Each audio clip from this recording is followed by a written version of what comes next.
Bonjour mes trésors, comment allez-vous? Aujourd'hui nous allons parler de l'énergie. Vous savez que depuis la guerre en Ukraine, le prix de l'énergie a énormément augmenté. Donc je vais vous donner des conseils non commerciaux pour pouvoir économiser en énergie. Vous savez que l'indépendance énergétique dépendra beaucoup de l'énergie photovoltaïque et de l'énergie éolienne. Et depuis un certain temps, les gouvernements de certains pays, surtout les pays développés, ont mis une politique en place pour pouvoir pallier à ce problème. Comme je vous le disais, la guerre en Ukraine a fait augmenter le prix de l'énergie significativement. On peut même dire presque 40% d'augmentation. Et c'est énorme pour les populations. Certains États ont mis une politique en place. Par exemple, ils ont baissé la TVA sur l'énergie. Si elle était à 21%, ils l'ont rabaissée à 6% pour que la population puisse quand même avoir le pouvoir de payer l'énergie. Ils ont mis en place aussi une politique en demandant aux gens de prendre les transports en commun. Ils insistent dessus qu'il faut prendre les transports en commun. Bon, les transports en commun, oui, c'est pour les grandes villes. Donc, dans les grandes villes, on constate que presque la moitié de la population prend les transports en commun et l'autre moitié continue à prendre son véhicule sur le parcours domicile-travail. Il y a aussi une politique du vélo. On essaie de mettre des trucs en place pour que les gens puissent prendre leur vélo. Il y a au moins 15% de la population, surtout dans les grandes villes, je parle surtout des grandes villes, qui se déplacent en vélo pour aller au travail. Ou en trottinette. Vous avez aussi les trottinettes maintenant. Voilà. Il y a même des associations qu'on a mis en place pour aider les personnes à monter sur le vélo. Donc ils donnent des cours sur le vélo. Si vous avez votre vélo, vous venez avec. Ou si vous n'en avez pas, ils vont vous octroyer, ils vont vous prêter un vélo. Pour ceux qui veulent aller louer un vélo électrique, ou si vous l'avez déjà, vous pouvez l'apporter. C'est pour ceux qui ont déjà leur vélo. Et ils vous apprennent à monter dessus, à vous informer sur les avantages, les inconvénients, etc. Et ça finit toujours par un apéritif. Ce qui rend l'apprentissage convivial. Et alors les gens y viennent à cause de ça, ça les motive un peu plus. Donc d'ici peu, il y aura plus de personnes qui vont prendre le vélo, la trottinette et les transports en commun. Ils essayent de faire en sorte que les gens ne prennent plus leur voiture particulière pour aller au travail. Mais à cause de l'augmentation de l'énergie, les particuliers, les entreprises, les écoles, etc., tout le monde essaie de faire des économies là-dessus. Mais comment faire pour faire ces économies? Pour ceux qui peuvent installer l'énergie photovoltaïque ou éolienne, c'est très bien, mais ça demande un budget. Dans les années 2000, on encourageait beaucoup de faire ça et ça coûtait pas cher. Par exemple, avec 4000 €, on pouvait installer ces panneaux solaires ou photovoltaïques. Mais maintenant, ça coûte plus cher. En 2022, ça coûte plus cher. Ça a nettement augmenté.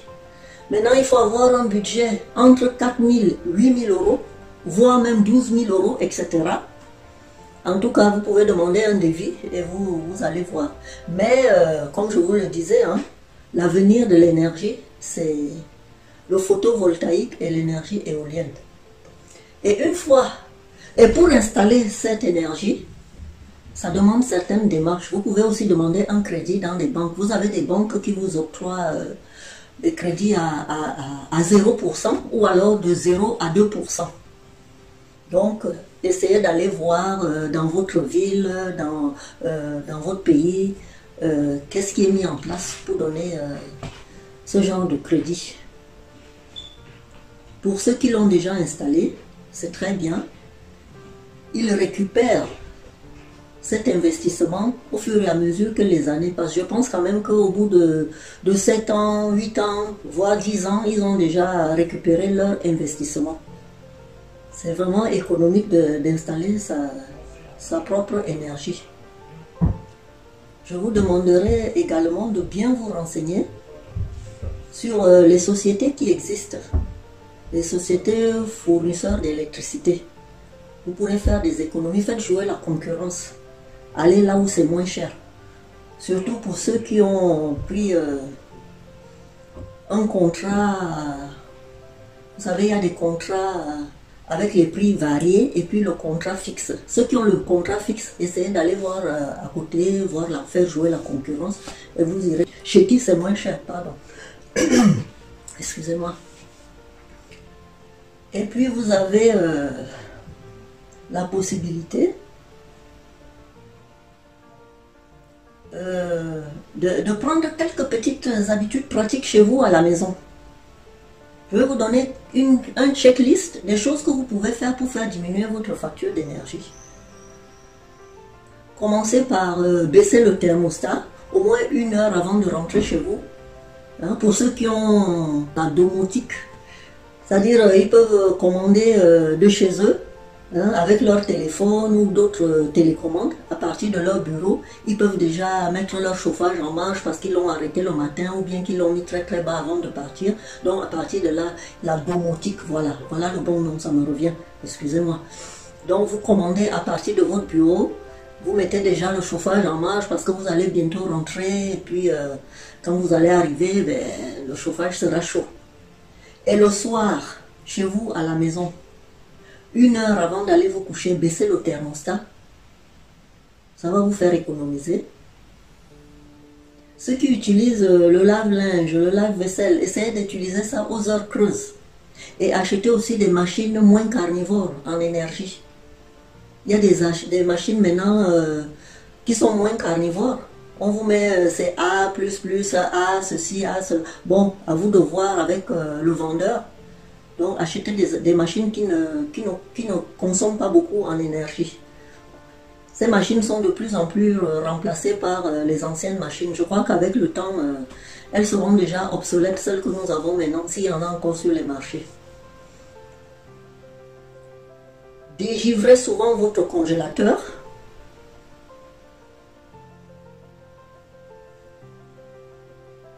Et faites tourner vos machines la nuit, quand le courant, aux heures creuses. Parce qu'on a les heures creuses, les heures pleines dans certains pays. Il y a aussi les jours fériés, les dimanches, où l'énergie coûte moins cher. Donc si vous appliquez tous ces conseils, je pense que vous pourrez faire une bonne économie en énergie. Voilà. Au lieu de prendre aussi, de vous laver avec, dans une baignoire, prenez plutôt une douche, au lieu de prendre un bain. Ça fait aussi des économies d'énergie. Et faites jouer la concurrence, comme je l'ai dit. Hein, vous allez voir les concurrents. Celui qui est le moins cher, c'est celui que vous partez signer votre contrat. Hein, revoyez tout ça, parce que l'énergie coûte très cher maintenant. Même le carburant, je veux dire l'essence, pour rouler en voiture, ça coûte très très cher. En attendant qu'on trouve des solutions ou que la guerre en Ukraine cesse pour que les prix d'énergie, d'électricité, de gaz, butane, propane, mazout, en attendant que tout cela baisse, vous pouvez au moins appliquer ces conseils et faire quelques petites économies pour faire baisser votre facture. Parce que le nombre de kilowatts a sensiblement augmenté. Ceux qui payaient l'année passée, en 2021 par exemple, si vous payez 1030 € d'électricité, attendez-vous en 2022 à payer 3200 €. Vous voyez un peu la différence? Donc faites très très attention. Suivez un peu les conseils, essayez de vous renseigner auprès des sociétés d'énergie et c'est ainsi que vous pourrez faire des économies. Éteignez aussi les lumières.